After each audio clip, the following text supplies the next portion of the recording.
The Knicks still have one veteran minimum contract that they can hand out to a free agent.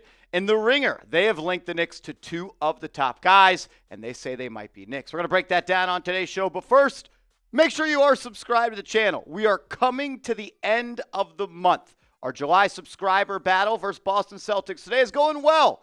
We're slightly in the lead, but I want to separate ourselves. If you love the Knicks, you want free videos every day, most importantly, you hate the Celtics, click that sub button.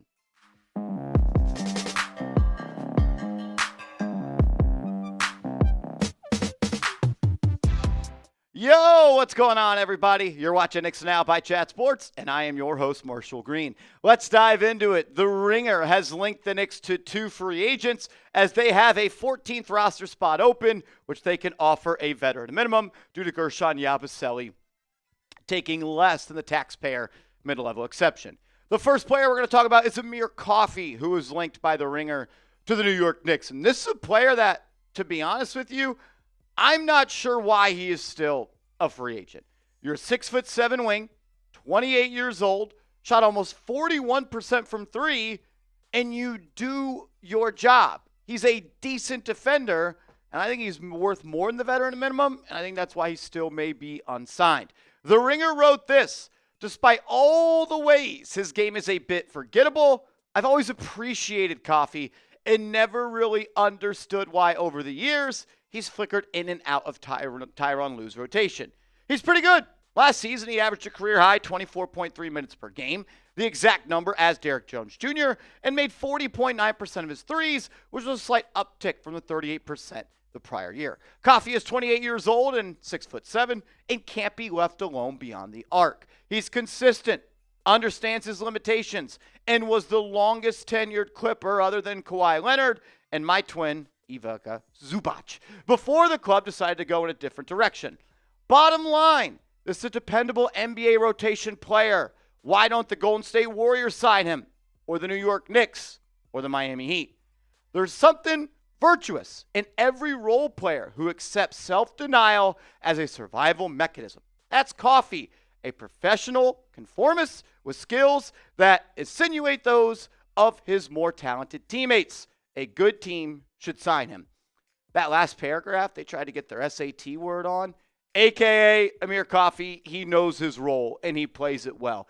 And that is so important in the NBA, because if you're going to sign someone to a 14th roster spot for a veteran minimum deal, the playing time every night is going to be a question. And the last thing you want is a player on your team that's not happy with his role. Even if they're going about it and being a great teammate, and they're not letting their emotions and their frustrations bleed onto teammates, it's just natural to be a little bit pissed off when you think you're deserving of something and you're not getting that something. So I like that Amir Coffey can be a good teammate, put his pride to the side, and do what's best for a ball club. He's also pretty damn good at basketball. Like, is he an elite player? No. Is he an all-star? No. Is he someone that should be playing 25 minutes a night in the Eastern Conference Finals? No. But over the span of 82 games, there are more than enough opportunities for him to get playing time. And I think for what he does, it would make sense for the New York Knicks to go out and sign him. When you look at his numbers and you take a little bit of a deeper dive, in his career, Coffey has taken 800 three-pointers, and he's made 38.4% of them. So he is a proven knockdown shooter. He's also a good mid-range shooter as well. He was in the 78th percentile when it comes to efficiency in the mid-range this past year. So he could score it. He's a skilled shooter, and he's an underrated defender as well. And we know the New York Knicks kind of struggled in the second half of the season, in the regular season, to shoot the ball. They were 10th out of 16 teams in the playoffs when it came to three-point efficiency.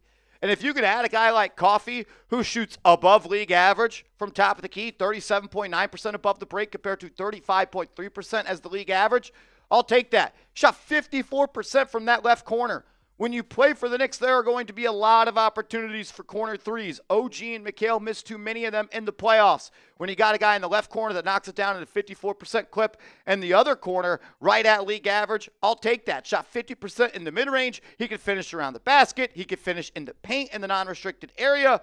And he's an underrated defender as well. Coffey's 2024-2025 season ranks in the 96th percentile in their database an off-ball chaser defense, essentially chasing guys around and off-ball screens, and 93rd percentile in the overall coverage versatility. Shout out to B-Ball Index for these numbers. There's some other ones that you can see on the screen, and I don't think he's someone that's going to be confused for an all-NBA caliber player, but he's not getting matchup hunted in the playoffs. He can guard multiple positions, and he's willing to fight over screens and get in the mud when it comes to playing defense. I'm really not sure why he's still unsigned.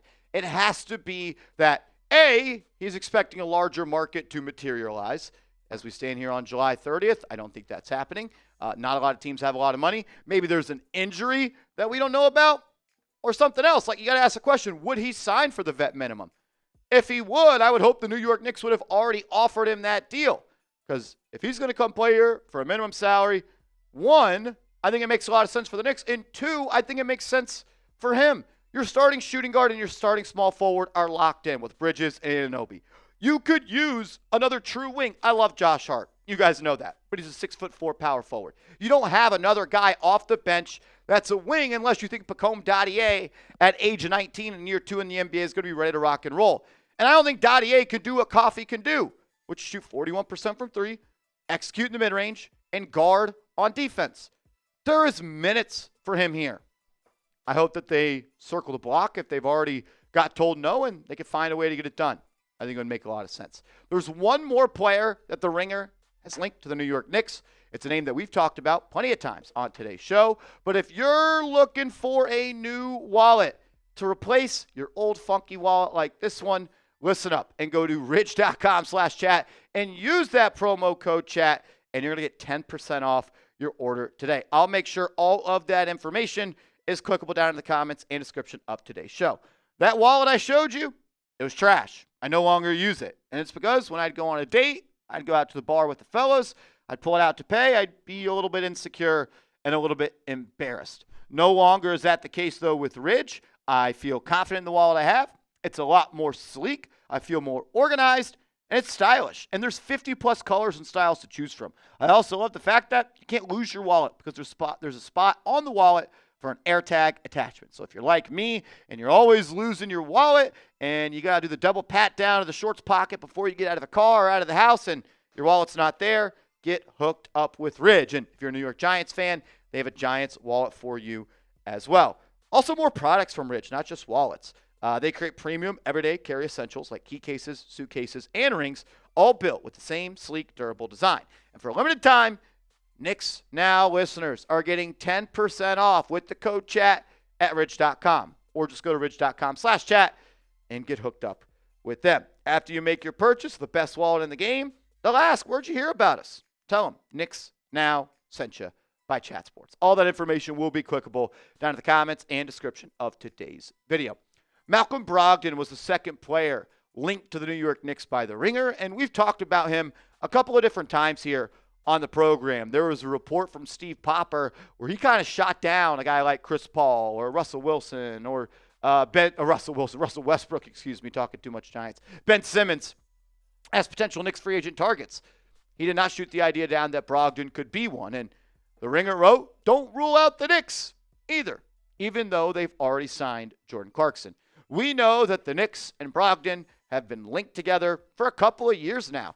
Ever since he left the Boston Celtics, where he was sixth man of the year prior to them winning an NBA championship, every time trade rumors came up around Brogdon, it seemed like the New York Knicks were a team and a destination that was named.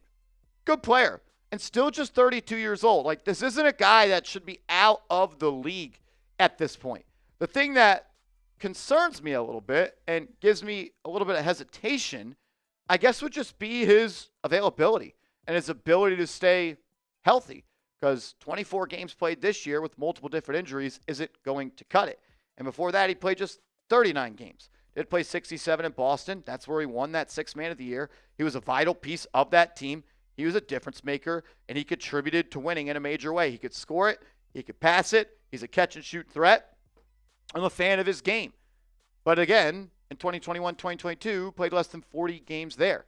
So injuries are a concern here.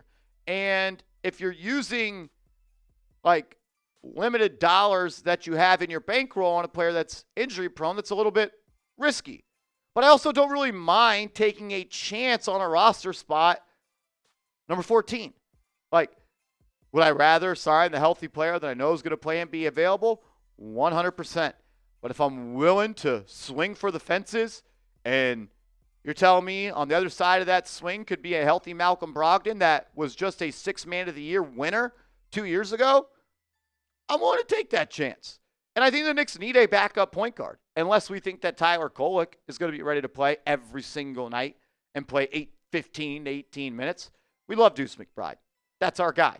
He's an impactful player. He plays a winning brand of basketball. He's just not a point guard. I don't want him dribbling the air out of the ball in the half court like he usually does. I want him playing off the catch. I want him being able to move off the ball and get involved that way. Like, let's all knock on wood here. What happens if Jalen Brunson gets hurt for a month like he did last year? Are you going to start Deuce McBride at the 1? Then who's setting up the offense? Is Tyler Kolek going to be that guy? That's a spot that Malclom Brogdon could come in and be effective and facilitate. He's a proven playoff player. Shoots above like 37% from 3 in his career in the playoffs. 1 year with the Indiana Pacers, he averaged more than 10 assists in a playoff run. And he's played a part of winning teams. Like, my only thing would be the Knicks have been linked to him so often in trade rumors. The fact that they have not traded for him before, maybe it paints the picture that they're not the biggest Malclom Brogdon fans. But I would kind of counter that with, then why do we continue to hear the Knicks linked to him? They're not just doing it for Knicks for clicks. Well, maybe they are. But I believe there are people inside the organization, inside that Leon Rose and Worldwide West-led front office that like Malclom Brogdon and think what he could do could help the Knicks stack W's. I'll ask you guys, if you only get one of these guys because you only have one veteran minimum contract to hand out until you're essentially above the second apron. And as we know, the Knicks are hard capped at that second apron, so they can't outpass that. Would you rather have Coffey? Would you rather have Brogdon? Sound off for me.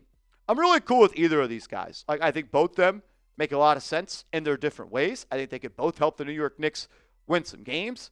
But I probably lean Amir Coffey. Just kind of fits a little bit more what I think the Knicks could use. Because let's say OG or Josh Hart or Mikal Bridges does get hurt, you don't have a third wing unless Combe Dadier is ready, and I'm not so sure he is. Shoots 40% from 3. Shoots 38% from downtown in his career. He could shoot it. He can run the floor. He's athletic. He's got size. I think it makes some sense. You're not really going to get someone that I think is going to move the needle all too much with the veteran at a minimum at this point in free agency, but I think Coffey would be a hell of a move, and I also would be pretty pumped up if Malclom Brogdon put pen to paper to join this team. Make sure you are following me on social media because if the Knicks do sign someone, we'll be breaking it down on my Twitter and Instagram. So give me a follow at @MarshallGreen_.